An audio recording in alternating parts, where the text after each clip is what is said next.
Hey, before I get on with this video, I'd just like to say thank you for the support I've had on this channel recently. You know, my first Flux review is now the most reviewed video on the channel by some distance. Last week's video, despite not getting anywhere near the views of that video, is my most liked video and my most commented video. It's really nice to see this interaction, and you know, I can only say thank you for that. And seeing this channel grow is really nice, and I'm now on, I think, 26, 27 subscribers, which really is nice seeing the channel grow rapidly, and hopefully we can continue. But the main reason for this early segment here is because I've got a new intro to the channel, and I just wanted to put this little bit in beforehand, before, you know, it shows off. So hopefully you enjoy it, but this will be on each video I do from now on. So yeah, have fun.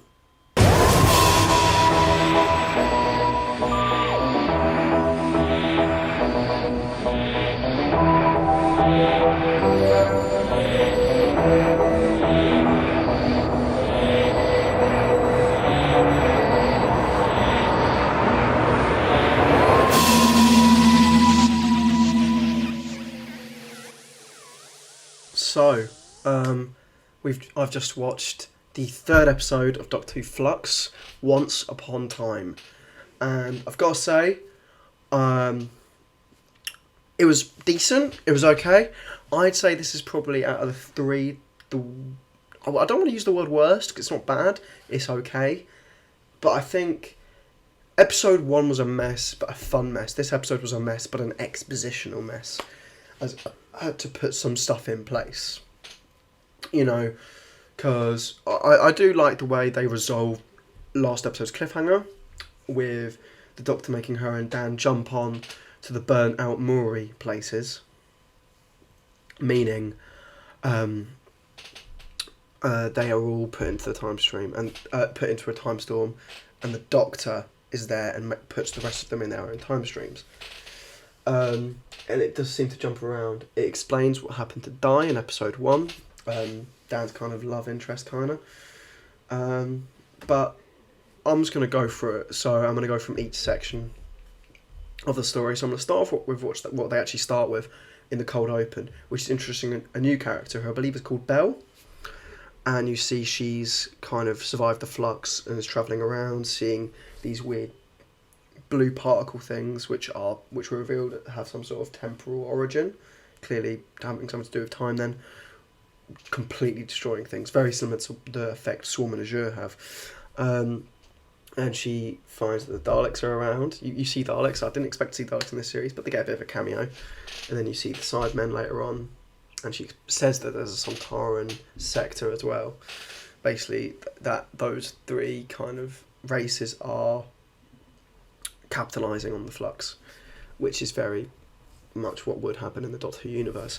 But, you know, we don't need to talk about Belle that long, because not much goes on, but she talks all the time about the fact that she's trying to find her love, and yeah, she finds a Lupari spaceship, and it's revealed towards the end of the episode that the person she's looking for is Vinda, which is really nice.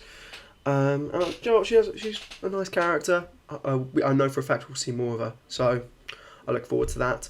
So now going into the bulk of the episode, we're going to go through the individual time streams of each of the characters. So you've got, I think I'll start off with the simplest ones. So I'm going to go off with Dan first. And you see Dan, and it's just him meeting Diane in different, but you see something's wrong because it keeps zapping in terms of where he is, and he keeps getting confused. Where am I? Like, what's going on? And then he sees Passenger at the end, which clearly alludes to the fact that Diane and Passenger are somehow linked, which I heard people theorise last week, and it turns out to be true, but not in the same way they thought. They thought Diane had been turned into Passenger, but it's revealed by the Doctor's in the Doctor's time stream that in fact passengers are prisons which can hold thousands upon thousands of people. So clearly Diane is just, you know, trapped inside, and you know she can't come back.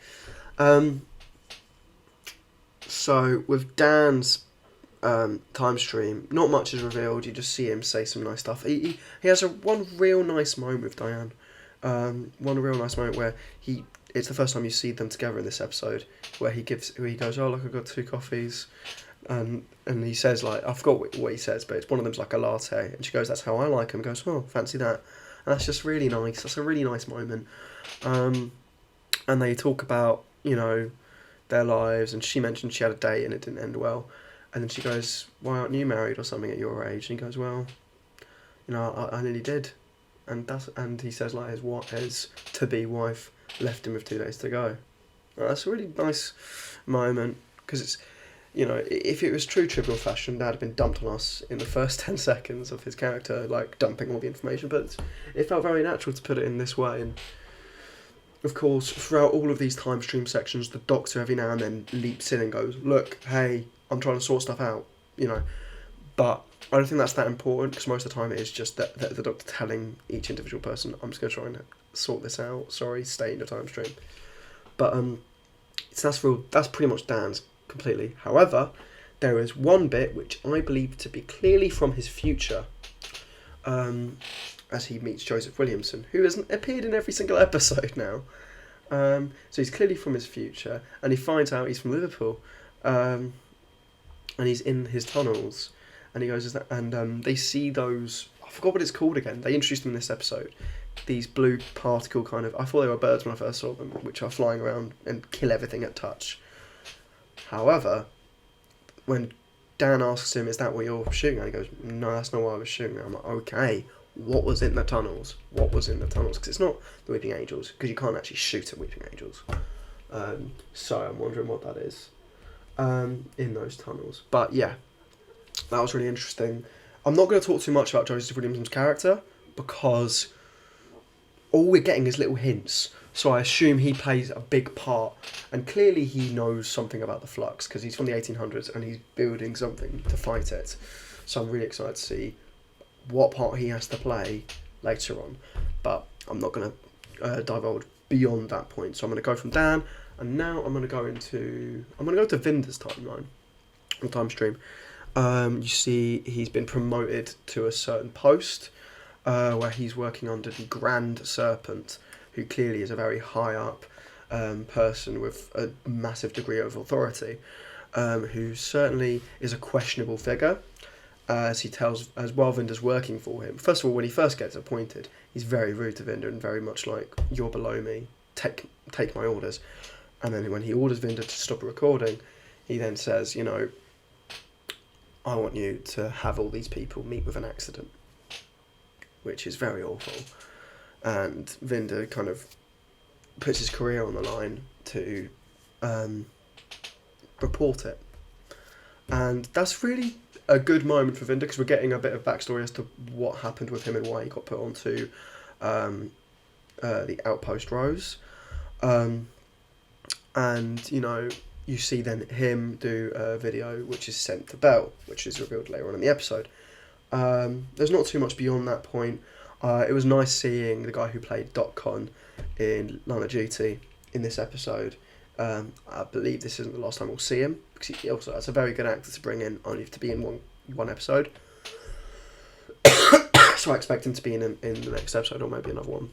Not too sure, but yeah, that was pretty quick on Vinder's. I didn't think Vinder's would be that quick, but to talk about Vinder, I'm really happy with this episode, because we've actually got to see a lot more from him. I'm liking him a bit more. I liked him a bit last episode as well, because we got to see a fair bit from him. But, especially now that, he's established a connection with the TARDIS team, and, the Doctor's given him that button saying, look, press that and we'll come. Which is really nice, and they dump him back to his home planet, and he just is in shock there's nothing there at the end of the episode, which is really a back down moment. But even then he goes, I was looking for someone, they're not here.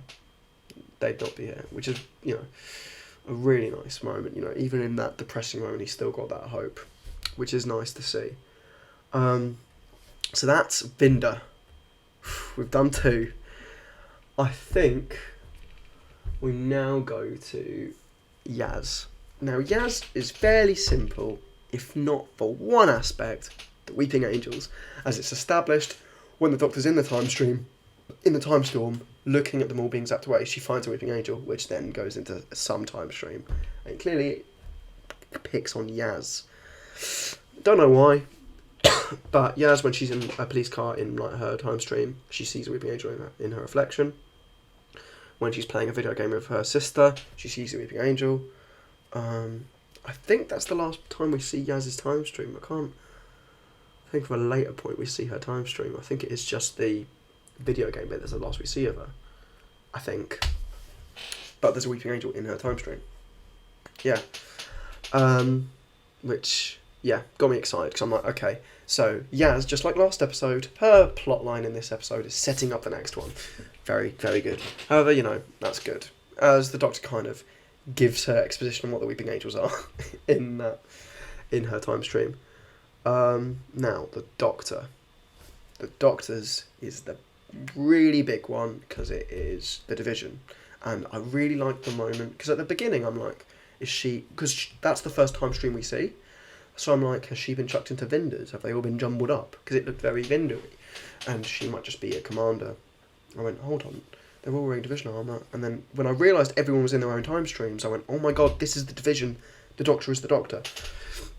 And then you see her reflection, it's the fugitive Doctor. It is, oh my god, have I forgotten her, I've forgotten the actress's name. How have I done that? I'm an idiot. Well, it's the Roof Doctor. We'd call her the Roof Doctor. But yeah, that was really cool to see her in this series, because I really would have been disappointed if we didn't get more of her, because she did perform quite well in the last series. So clearly her Doctor was the Doctor that worked in Division. That's now, you know, very clear. I mean, the whole police box thing still doesn't make too much sense, but okay, we're going to have to just push that one aside.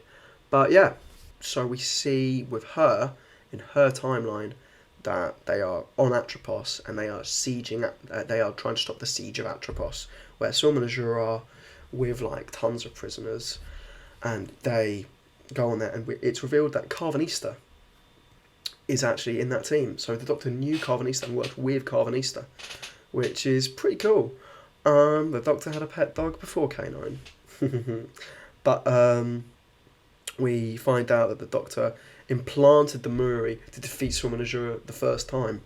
And it's really cool to see the old Swarm brought back, as I thought it was quite a good little cameo in the first episode, as he's only on screen for like, speaking for like a minute, before he turns into, you know, Sam Spruill's portrayal. And it was nice to see that. Sorry for the Xbox noise. But yeah, it was really good to see that. Of course, I forgot the name of the actress for Azure, but it was nice to see just her normal portrayal there. I don't know if they would have gone for an elder version of that, but she was still class in her performance. And it's in that scene that it's revealed to us about the whole passengers being just a prison kind of body for thousands of people, or thousands of souls, whatever. And then, you know, Swarm just kills one of them, killing thousands, which is, you know, which is very similar to what we've seen from him so far. He clearly has no care for life in any sense of the word. I've got to say, Swarm and Azure are looking like very good villains. We didn't see that much of them in this episode, but I thought that was okay. We're obviously going to get a lot of them in the finale and maybe in episode 5. When I don't think we'll get any of them next episode, because next episode will be the Weeping Angel episode, which I will get onto. Yeah, but setting up the division and explaining a little bit more. The thing is, I knew this episode would explain a little bit, but it didn't have to go that far. It explained up to a point, and the Doctor was begging for more information. The Doctor, you know, throughout the episode is begging for the time storm to end, but as she learns more information, she stops, and she just starts being part of events and trying to understand what's going on with her past. And then when the Muri drag her out and say, you're going to die in a second, she goes, no, I need to find out more. And someone drags her out, some woman who we do not know, drags her out and goes, look, I don't know why you're bothering with all this. Storm and Azure, like, she talks about Storm and Azure like they're little toys, like they're kids. Like, oh, they're creatures that'll play around with time and screw around. They're creatures of hell or whatever. I don't know what she said, I forget. But then she says, like, she reveals the Flux was made. It isn't a natural disaster. It was created which definitely is a little bit of a tease. So we will find. I'm assuming we'll find out who created it or what created it in the finale. And she also reveals it was caused by the Doctor. I don't know if she said it was created by the Doctor or caused by the Doctor. I'm assuming the Doctor resolved the original issue of Storm and Azure by accidentally setting events in motion that would lead to the Flux. That's the assumption I'll make. I mean, there's obviously going to be a much better answer out there. Hopefully Christian can come up with it. And yeah. So that's it. At the end of the episode, we finally get back to the TARDIS. And I've got to say one little thing. Vinder's reaction to the TARDIS is a really good reaction to the TARDIS. Because he's a man from space. Don't know if he's from the future. I'm pretty sure he's just from space. And his reaction is that of, well, he knows what he's heard of a TARDIS. So he goes, oh, is this a TARDIS? Oh, that's great. I didn't know they were real. Cool. It's not, is this big on the outside? So that's a very unique perspective, which I'm really happy. I like it when they get new reactions, because that's fun. It's a smart thing, and I do like more alien characters being members or being companions. He's not a companion. He's playing more of a Captain Jack role, where he's kind of in and out. But still, that's really nice. So they don't banish, they just chuck Vinder on his home planet, let him do his thing. And we go back to the TARDIS, where the Weeping Angel is still stalking Yaz, and it's in her phone. Which, it definitely gave me Lonely Assassins vibes, because a Weeping Angel tried to jump out of the phone and kill me earlier this year when I was playing that game.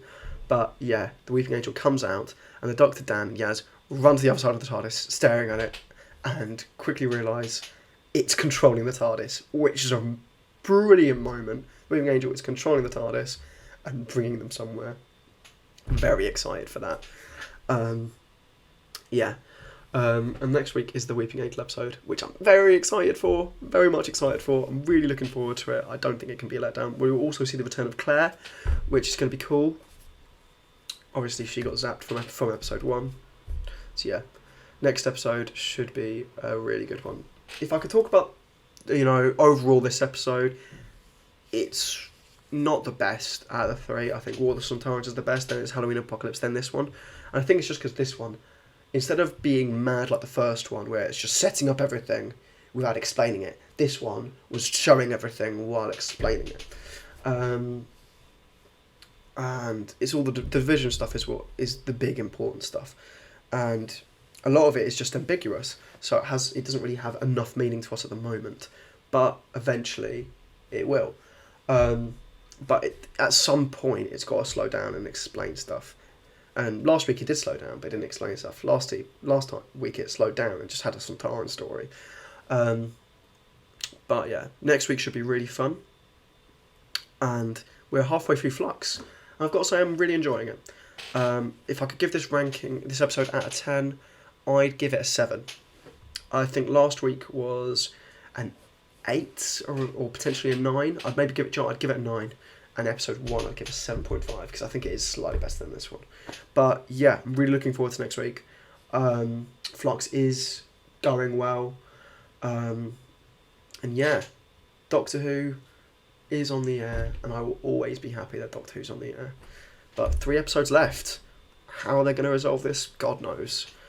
But for the time being, I've been the Bald Whovian, and I'll see you around.